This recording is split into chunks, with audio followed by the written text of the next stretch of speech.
Right, okay, welcome to the JC Show. This is episode 8. Okay, so I'm Jon Covey, as you can see above. This is CK Goldiing. Is it really episode 8? Are we going to talk about today? Is it episode 8? Yeah. Nice. Could be 7. Alright. So anyway, today, what we're going to talk about, CK? Today is going to be a meaty one. A meaty one. Yeah, we're looking at... It's not a huge departure from some of our previous topics, but we're going to be looking at creatives and freelancers and independents feeling undervalued. Okay, yep. But the difference this week is that in previous weeks we've been looking at how creatives, independents, freelancers feel they're not good enough. But in this instance, it's how other people feel they're not good enough. Yep, okay. So this is a big one. It is a big one, very much so. I really relate to this question. We've got a question from someone called Jessica, who's a graphic designer, recently gone freelance after 11 years in corporate, and her question really related to me. So, cool. So, like always, we're going to kick straight into this, and we're going to talk about our learning points, so the things that we've learned since the last show, or over the last couple of weeks or so. So, let's jump straight in. Can I just say, I feel a little bit hurt that we've not made any reference to my absence last week. I mean, like we've not even touched on. Did you realise CK wasn't here? Even miss him? I put a blow up doll of him sat there. It's about as good as your. You've got a few, to be fair. But anyway, did you miss me? Always, yeah. Okay, let us know. Did you miss CK, or did you not? Who knows? Anyway, shoot. What's your learning? What is it that you've learned over the last couple of weeks? What's one thing that sticks out? That apparently I'm superfluous to requirements. Superfluous means unnecessary, not needed, by the way. Thanks for that, yeah. I'm always there for you. Yeah, that's cool. Do you want my learning point? I want your learning point. Have you forgot? Just buying, doing nothing and doing I start buying. You're buying a bit of time now, aren't you? Yeah. I see what you're doing. Well, while CK's thinking, let me tell you what my learning point is. I do have one, but let you go first anyway. I'll go first because you seem to have forgot. Right, so my learning point is that no matter how experienced you are, no matter how well established you are, you can always you can always break into bigger circles. And that's the thing that I've been learning for myself is that, your neighbourhood or the world is bigger than your neighbourhood, and where you're living right now, the networks that you go to, the groups that you circle with, the people that you're with, well, the world's a lot bigger than that, and you've got to be prepared to push yourself out there and push yourself into these new circles. And that's something that I've been learning a lot more of. I thought that I'd built a solid foundation of people and networks around me, but it's just constantly growing, and I'm meeting new people all the time, and you just got to be prepared to constantly be looking. And that's my biggest learning point for me this week, or for the last couple of weeks, is that don't get complacent with what you've got. You can because the world is so much bigger. Keep on pushing, keep on striving, keep on finding them new circles, them new networks, them new people to push into. What was your motivator though? What made you realise you had to take a step out? I think a lot of things. I think a lot of different things really is what really pulled that together. But I think that the main motivator really, I suppose, was the fact that I suppose the main driving fact that I found behind that was that the people. Do you know what? Actually, I'm going to save this for the question, because this actually because you've forgotten. No. This answer actually ties in incredibly well to the answer to the question that we've got from Jessica actually. So I'll come back to that. But my learning point really has been that the world's bigger than your neighbourhood. Your networks are bigger than just the groups that's close by. You got to push. You got to extend yourself and keep on pushing. So while John tries to remember what motivated him to realise that the world is bigger than his neighbourhood, let's look at my learning point, shall we? It's not been a good day for us today. Listen. I know. Listen, I'll tell you exactly what it is. It's about the people that's around you that said they're going to support you, that said they're going to be there for you, that said they'll help you and they'll do things for you, and they never do. They stop. Have you been let down? You. Oh, people always let you down, and that's the thing, is that they don't do it intentionally, or maybe some people do. But ultimately, what it is that there's people who will say they'll do things for you. There's people who will be there that will support you. There's people who you've supported for a long time, and they'll bounce on you very, very quickly. And so my main motivator behind that would just, I think that there's a certain time when it's time for you to move and move into different places. That's been my motivator behind it, is the fact that I've seen that happen. I've been in these circles for 10 years, and I need to push into bigger circles and different circles as well. And you're going to give us some real life anecdotes of people that are going to let you down? No. Oh, okay. No, because I'm not going to name and shame. I think it's very unprofessional, but if you message me, I might tell you. I would like to talk about the joy of expectation, which has been my main learning point over the last 2 weeks. And by the joy of expectation, what I mean by that is I can sometimes be plagued by indecision, and I'll say, I'll be looking. If I've got a free afternoon and I'm in London, I'll think, okay, let's go to an event. So I'll just check out what's going on. I'll be like, should I go to that? Should I go to that? Will that be the right type of person with that? But I've just realised that the less questioning I do and the more I actually just focus on, just go, because you'll meet you'll meet someone awesome. Sure, You'll encounter a great opportunity. You'll meet someone you can provide value to. You'll meet someone who can provide value to you. Just don't actually worry too much about the minutiae and just actually think about the bigger picture. Just go and you'll find something awesome. Cool. Every single time I have that approach, just go, something awesome will be waiting for you. You don't have to know what it is, and this is something you massively believe in. You don't actually have to know what's going to be there. Just go and put yourself out there. And this is pretty basic stuff when you put it like that. Just put yourself out there. That's what our parents raised us like. Not to do. Don't do that. You get caught. What do you mean? Don't put yourself out there. Stay safe. Don't speak to strangers. This is a topic for another show. Don't speak to strangers. Yeah, wasted of time telling me that if you've watched my YouTube. Whoa, what's something about them. Something about strangers episode. Anyway, this isn't a plug, but you can. Maybe it should be. Maybe it should. All right, then I've got a T-shirt actually. I've got one of your trips. Is this a stay humble, hustle hard? I have been thinking of turning the series into a SAS. SAS. Okay. Not relevant. So the joy of expectation that's is actually pretty cool. Actually, you should do that. SAS, you reckon? Yeah, it's pretty cool. That's a good name, actually. Do you know we're going to bounce off topic? So if Johnny likes an idea, so basically SAS. You design all my stuff, so you can do that if you want. I think SAS, something about strangers. That's good. I think it's got a really good feel to that. Yeah. You're going to do my team? Definitely no. Just to put this into context. Everybody's watching this. What are you talking about? I have an online series called Something About Strangers, where I interact with random people on the street, typically in London, and there's no plan, no agenda, no script. I'll just meet someone that's a bit. And we'll just have a little encounter and I'll start recording it. And that's literally all it is. It sounds a little bit flimsy, weak and what, but I love it. And I get really good feedback. That's really good. And I was thinking, because some CK Shot My Face is now merch. I thought SAS.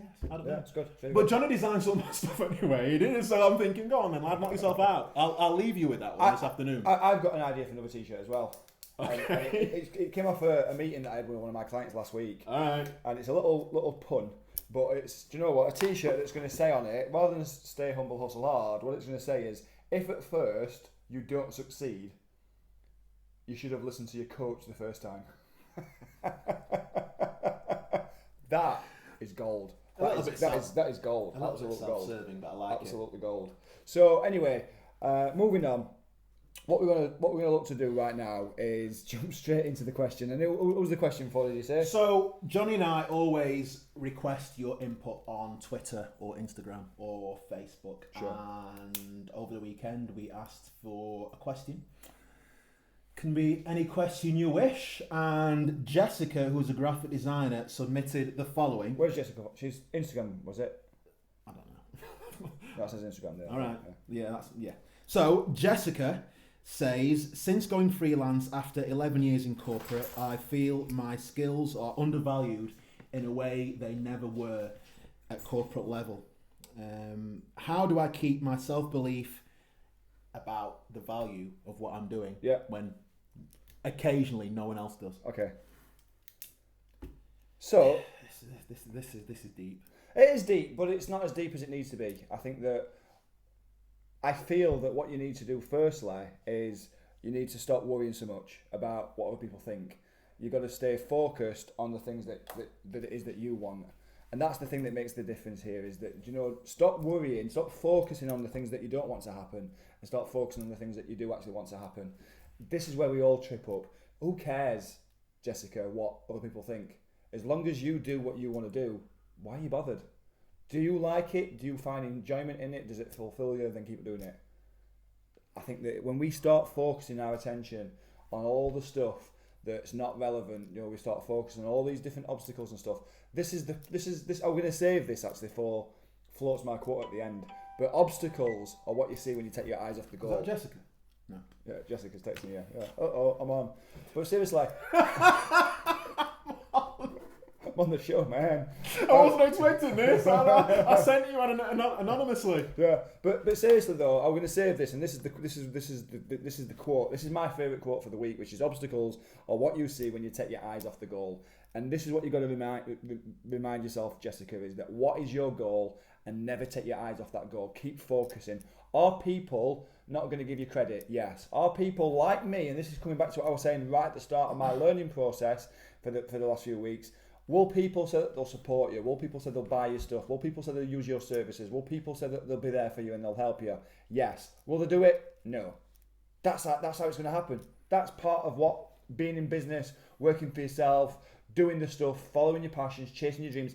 That's the part of what happens is people will say that they'll do one thing and they'll do the complete opposite, even to the stage where you might even think, even to the degree where you may think that it's actually hating on you and challenging you and crushing you. Do you know what? Just keep focused on your stuff, and that's what makes the difference. The less you start caring about what other people think, Jessica, the more you'll be successful in the things that you do, and that is the truth right there. Now, as usual with Johnny's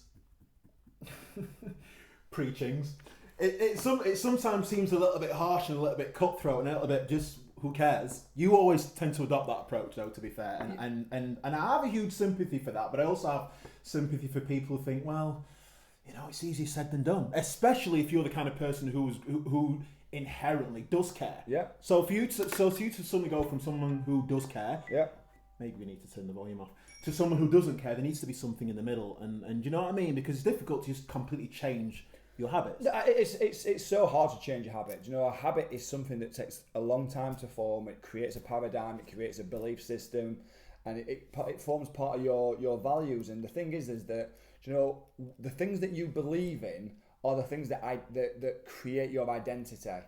And this is the thing that's going to, and that's why it's hard to change it, is that when you've got belief over something, that's shaping your identity. And your identity right now, Jessica, is that people should appreciate you more, and people should care for you more, and people should support you more. And I get all that, I really, really do. What I'm going to say is, do it as baby steps. Do it as a small transition.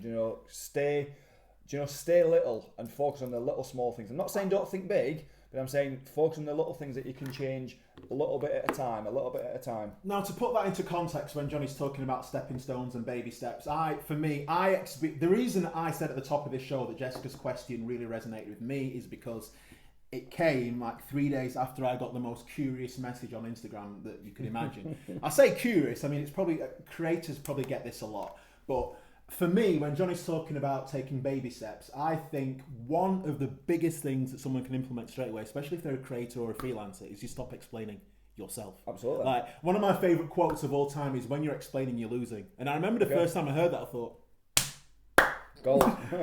When you're explaining, you're losing. Gonna coin that one. And let me just share with you what happened to me on Instagram recently. So someone I met, funnily enough, during something about strangers. I'll not mention which episode it was because that'll just be too easy. But someone I met during filming in London reached out to me on Instagram recently saying, CK, I'd love to do a shoot with you. Okay. And I was saying to you, Johnny, when I was telling you about this, you know, sometimes you just get a feeling that someone actually doesn't realise that this is how you actually make money. Well, this is what you do. This is what you do. Yeah. You sometimes just get a feeling, I don't know how, it's just the intuition. You're a massive believer and your intuition is never wrong, right?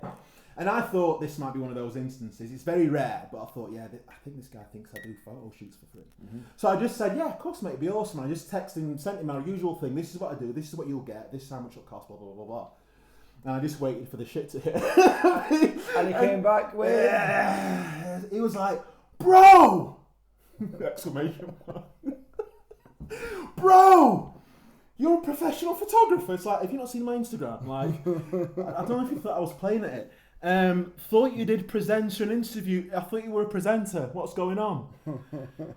And then I replied, I'm confused. Keep it nice and short. Like, never explain. Just, I'm confused. To which he said, yes, blah, blah, blah, just thought you were a presenter. Thought photos was hobby. Blah blah blah. I was trying to be nice, hanging out with us, do a shoot, and you've come back with all these prices and rates, dude. What's going on?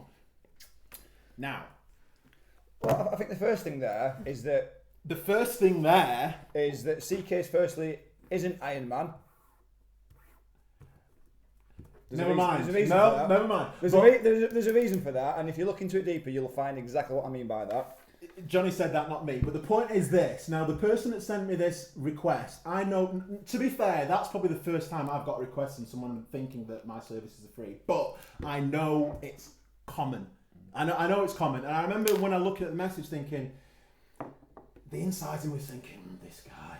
But do you know what? No, I'm not interested. I was like, mate, yeah, I get it. You're confused. It doesn't matter. But I just didn't start explaining it. So he started saying, send me links to your stuff. I want to check you out. I'm like, mate, my stuff is easily accessible. If you wish to find it, you're welcome to do so. But I'm not going to facilitate this conversation any further. I didn't explain to him. And it's easy to go down that route about saying, how do you think I pay for this? How do you think I pay for that? How do you think I make blah, blah, blah, blah.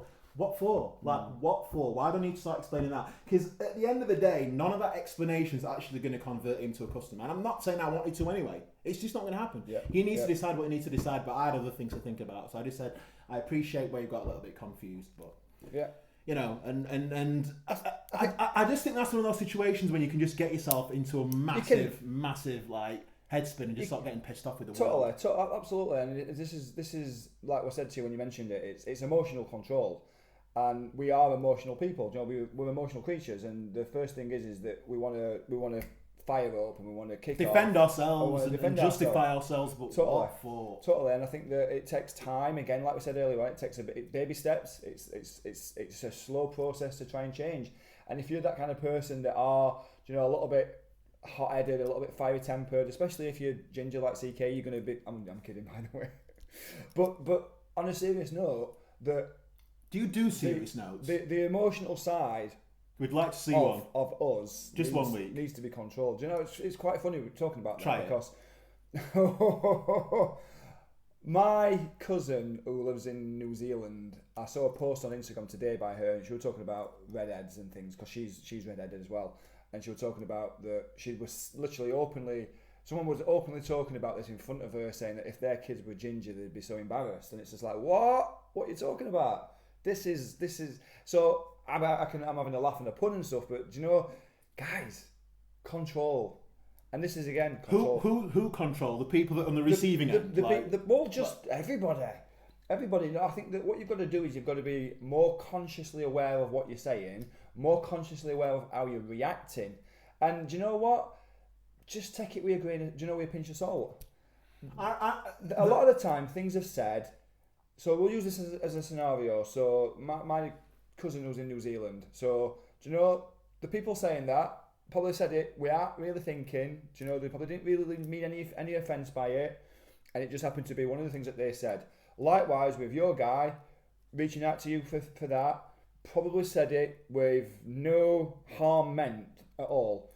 But you reacted to it. And although you didn't actually take that reaction forward, it did stop you in your tracks to think. Now the thing is that you're getting deeper control now. You know, you're being able to control the way you think, and you know what? I can look at this two ways. I can do this, and it's going to piss me off, and it's going to spoil the rest of my day, or I can just say, do you know what? That's how it is. Let's move on. For me, it comes down to balancing up both outcomes. Like, I know what would have happened if I'd have reacted. Like my instincts wanted to retaliate and say, mate, look at these people writing about me. Look at me on this. Look at me on this. Look at me on that. Like that's what the instinct initially wants to do when he's asking me to send him links to justify the fact that people pay me for photos. Like, send me links. Like, I didn't even send him anything, and I didn't explain that I wasn't going to send him anything. I just didn't do anything. Yeah. And what I'm basically saying is just not doing anything, not explaining. All things considered, and I look back on how that could have gone, that was the most favourable outcome because it just chilled me out. And if I'd have gone down the route of sending him this, sending him that, retaliating, justifying myself, like. Looking back on that now, I'd have just had a shit evening. We'd have just got into a big slang. Totally. Like, what's the point? Absolutely. Like, what is the point? And I think for me, Jessica, there's going to be so many other options to this. And I just think one thing I always remember, I'll never forgotten the first time I heard that. Once you're explaining, you're losing, and it's just a beautiful thing for me. Just to come back to the situation that you're mentioning right here, I mean, personally, what I would have done is the same thing because it's just a sales process. It's a sale, and I look at everything as a sales process. Is there an opportunity there? So the very first thing, what I would have done, I'd have been asking them questions. Okay, listen, cool, that's not a problem. I can send you whatever you need to send over, but first, let me just ask you a question and find out what it is that he wants. So find out exactly what he wants. Then the second thing is a free photo shoot. Then present him the options, and then the third is giving the price. Do you know? I can't do a free photo shoot for you. I Absolutely, I can't. Can't do it. Do you know, free photo shoot? It's not. I'd love to, but I can't. But we'll get to hang out and drink beer. That'd be amazing. You're buying the beer. What if I throw in crisps? How many packets? 1 packet of bacon. Can we upgrade it to 2? I'm skint. That's why I want a free photo shoot. All right, cool. Yeah. Well, give me a shout when you're ready. So no. No, of course not. Of course not. And this is the thing. But again, it's about questioning and it's identifying, isn't it? You know, for in his defence, it's as much your fault as it is his. Do you know, you've not positioned it right to him from the outset. So he doesn't know what to expect. So you've got to take responsibility. Do you know what? Actually, I'm really glad you brought that out because I remember at the time thinking like maybe should I just put that price list in my bio? And I just thought to myself, actually, is this conceivably a reasonable assumption for him to make? And the minute I asked myself that question, I thought, actually, yeah. But especially because of how I am on social, because I'm very casual. But it's his assumption. It's not your assumption to make. It's up to him, isn't it? Be that as it may, I think you sometimes just have to be the bigger person and think, actually, if he made that assumption, there's probably other humans out there making the same assumption. Oh, always. Absolutely. So, and you'll have done the same. You will have done exactly the same thing where you'll have reached out for somebody else and you'd have asked them to do something for you thinking that... I invite people out for crisps and beer at least 3 times a week. No, you don't offer the crisps though. Just beer. And not even beer. Yours is 18 pence. No, I'm like, will you take me out for Christmas? I might be able to stretch to buy you an 18 pence cordial. No one's paid for photo shoot all year. Will you just buy me some damn crisps? I've got an Iron Man suit. I'm going to come off that one. So, but the point I'm trying to get out here is that your emotions will control you. So you've got to be able to park your emotions long enough to be able to hold back and respond to it in a professional and a process manner. So in this situation, I'd have come back and I'd have found out exactly what it is that he wanted, and then that way you set your stall, know from the outset. Then you can position the offer. Then the most important thing is to actually give him a price, because if there's no price, then again he could get confused and one thing and another as well. But the emotional side of this is what makes all the difference. Here's the thing, Jessica. I really hope there's been something in there to help you, and I think what Johnny's basically saying is emotional control, and when you're feeling undervalued, is there actually somewhere else you can take your focus? And rather than dwelling and thinking, why did that person disrespect my skills? Why have they underestimated my abilities? Yeah. Well, is it possible to actually, no, just stay focused on the things that you want to do. And the things that you're great at. Yeah. Because I generally find once you start questioning yourself, you start thinking about, oh, maybe I'm not, I could be better at it. You become your worst enemy. Yeah. Very few of us become our best friend. A lot of the time we become our worst enemy. So, to finish things up... Before we move on to finish things up, because Johnny wants to get on to Float My Quote. Is that what you want to get on to? We're on to Float My Quote. But first of all, I'd love to hear your experiences of, as a creator, as an independent, as a freelancer, if you felt undervalued, what have you had any similar experiences to me or Jessica? I know for a fact. Listen, it'll happen to you have lots and lots of people. Send it in to us. Tweet us, message us, tweet us, names of both. But more critically, however, how did you deal with it? Like, did you bite? Did you explain? Did you explain? Did you justify why? Whatever. I'm genuinely curious. I'm more interested in how you dealt with it than what happened. Share that with us. Yeah, cool. So, Float My Quote. What's one of your quotes? Okay, so my quote is. It's a good one this week actually, because I've got a folder where I put all my quotes, and my quote is always prawn cocktail. Always prawn cocktail. Yeah. I have no idea what that means. Crisps and beer. Always try to woo me with prawn cocktail. That's not a quote though, is it? Oh, do you mean about the show? Float's my quote. Oh, I thought it meant the general quote. I have got a quote here somewhere. Oh yeah, and this related to the incident. Look, I don't know if you're familiar with them on Instagram, but they're really good. Their Instagram feed is full of them. And this one was, learn to accept an apology you'll never receive. Let go and move on. Okay, it's cool. Like made for this episode. Absolutely. Let go and move on, yeah. If you're on Instagram, it's called House of Leaders. Follow House of Leaders. It's just joyous. Sounds good. And then mine just comes back, mentioned it earlier on, obstacles are what you see when you take your eyes off the goal. Stop focusing on what you don't want, focus on what you do want. People will criticise, people will not value you the way that you feel you should be. Just move on from all that stuff and stay focused on the things that you do want. Guys, hope you enjoyed it. Get your questions in. If you've obviously experienced any of the things that we talked about, do please share with us what they are and how you got on with them. And until next time, we'll see you soon.